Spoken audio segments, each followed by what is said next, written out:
We're talking about the Christian right in America. Everybody knows how powerful they are. You all know about the impact with millions of followers, evangelicals, conservative Christians, the ones who helped to re-elect Bush, who we all know is an openly religious president, or at least claims to be. I believe he even said God called on him to be the president. And the Christian right, no doubt, has a big influence on American politics. But could it get even more powerful, and what could be done with that power? Tonight we've got a guy who compares part of the Christian right to fascism. His name is Chris Hedges. I won a Pulitzer Prize for his writing. We'll talk to him in a moment. But first, what is fascism? Chances are, when you hear the word fascism, well, you think of this guy, Hitler and his Nazi regime. Or maybe it's Mussolini, the fascist dictator of Italy. Or even General Francisco Franco of Spain. Fascism is a loaded word that can mean different things to different people. Authoritarianism, nationalism, absolute military power, state propaganda, or censorship. But no matter how you define it, they're words not to be used lightly. But now there's a new book that argues a fascist movement is underway today in the United States. And it's being driven by a part of the Christian right, preachers like Jerry Falwell and Pat Robertson. The book is called American Fascists, the Christian Right and the War on America. You saw that name there. You saw the name on the bottom. Chris Hedges, the man who wrote the book, former foreign correspondent for the Times of New York. Has more than 20 years' experience covering wars and conflicts around the world. And now I guess he's covering what he calls another type of war, which is the Christian right's war on America. And you're talking about a certain segment of the Christian right that you're going to generate a lot of controversy. So let's just start. How do you define fascism in this context? Well, I begin the book with a short list written by the writer Umberto Eco, where he lists what he thinks are the 14 points of eternal fascism or fascism, that cult of masculinity, that war against modernism, that war against truth, that obsession with apocalyptic violence as a purging agent or cleansing agent, to make the world pure and usher in the utopia. And I think when you look closely at the ideology of the radical Christian right, those so-called Christians in the United States who want to create a Christian state, in generic terms, they're fascist. Certainly fascism conjures up historical images, as you saw, pictures of Mussolini or Hitler, but it is an ideological belief system. And that's certainly the argument of the book, that this has been a dangerous mutation. These are not traditional. This is a dangerous and radical mutation. It is about creating, using the iconography and language of Christianity to create an authoritarian or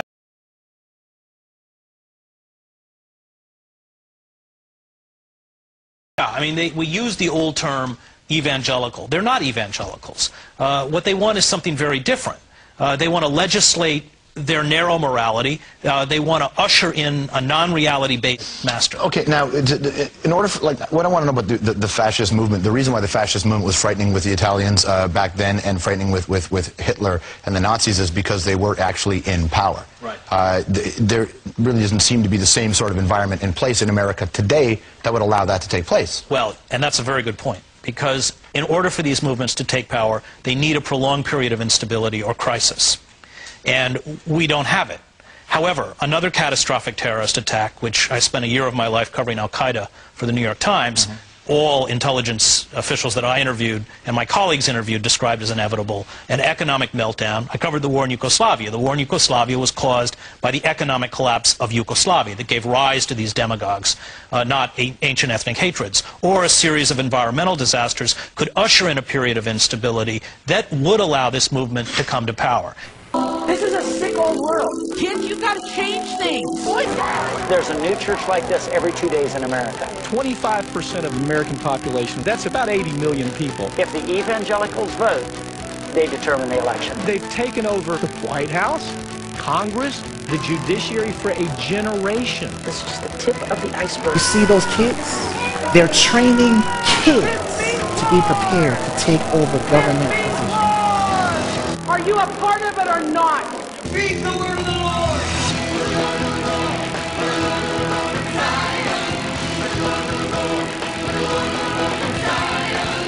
Do you hear people today on the religious right talking about how we need to turn this nation back to God?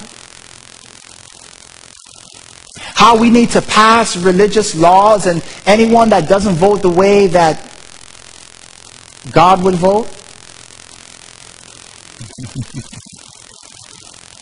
Just ought to leave the country? tempers are getting high.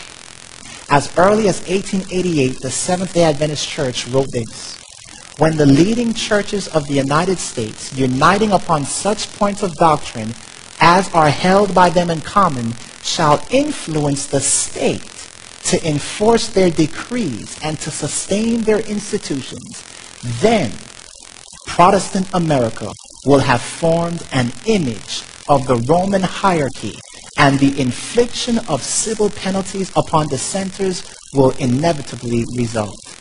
Beloved, this is 1888. What year are we in right now? 2010. And we're seeing this come to pass before our very eyes. And I beheld another beast coming up out of the earth, and he had 2 horns like a lamb, and he spake as a dragon. And he exerciseth all the power of the first beast before him, and causeth the earth, and them which dwell therein, to worship the first beast, whose deadly wound was healed. And he doeth great wonders, so that he maketh fire come down from heaven on the earth in the sight of men, and deceiveth them that dwell on the earth by the means of those miracles which he had power to do in the sight of the beast, saying to them that dwell on the earth that they should make an image to the beast, which had the wound by a sword, and did live. And he had power to give life unto the image of the beast, that the image of the beast should both speak, and cause that as many as would not worship the image of the beast should be killed.